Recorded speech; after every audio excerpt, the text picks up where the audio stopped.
৯০ বছর বয়স্ক মাকে বাড়ি থেকে বের করে দিল দুই ছেলে। ২ মাস ধরে বাড়ি থেকে বাইরে আছে। এখন ভাইয়ের কাছে একটি দোকানের রুমে আছে। এর মধ্যে এই বয়স্ক মহিলা স্ট্রোক করেছে। উনি কেঁদে কেঁদে বলছে বাড়িতে যেতে চাই।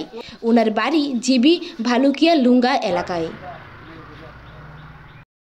থাকতো থাকার পরে এবার তো তারা বড় ছেলে নিচে নিয়ে সেটা কিছুদিন রাখছে, রাখে সেটা বাড়ির থেকে জিনিসপত্র দিলে পালাই দিচ্ছে ওটা ছোটো ছেলের বেত নিছে।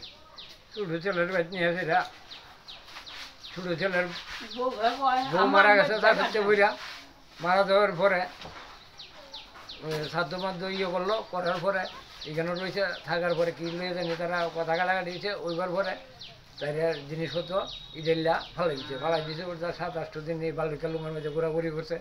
এর বাইর থাকবার লেগে গেছে, এর বাইর থাকবার লেগেছে, কেউ আর জায়গা দিচ্ছে না, আমিও জায়গা দিচ্ছি না। আমার যে বোন আমিও জায়গা দিচ্ছি না। কিন্তু তোমার পোলা আছে, 2 ছেলে আছে, 4 নাতি আছে, 3 নাতিন আছে, হ্যাঁ, আমিও জায়গা দিচ্ছি না। তার আর আমি কেন জায়গা দেবো? এবার তো দেখা গেল ৭-৮ দিন ঘুরতেছে এলাকার মধ্যে, কেউ আর জায়গা দেয় না। এবার আমি তো আমার রাত্রিবেলা ঘুমাইলে আমার কষ্ট। এবার আমি নিচে না, আমার ছেলে লয়ে গেছে বিশ্বজিৎ মালাগা, লয়ে গেছে এর ছেলে এর বাড়িতে গিয়ে কেন 10-15 দিন আসলো। থাকার পরে স্ট্রোক করছে রাত্রেবেলা। স্ট্রোক করার পরে ওখানে এরও 2 ছেলে ছোটো আবুজা কাঁচা আবুজা, এরা কেমনে পালবো কেমনে গীতা করবো ভাবতো না। এবার আমি গেছি, গিয়ে যদি উত্তর বুঝতে পারে না স্ট্রোক করছে। এবার আমি হসপিটালে নিয়ে ভর্তি করছি।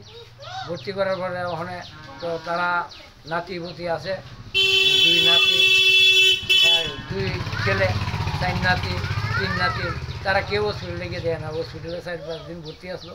তখন আমি দিনের বেলা থাকতাম হসপিটালে, আর আমার পরিবার রাত্রিবেলা থাকতো আর কি হসপিটালে।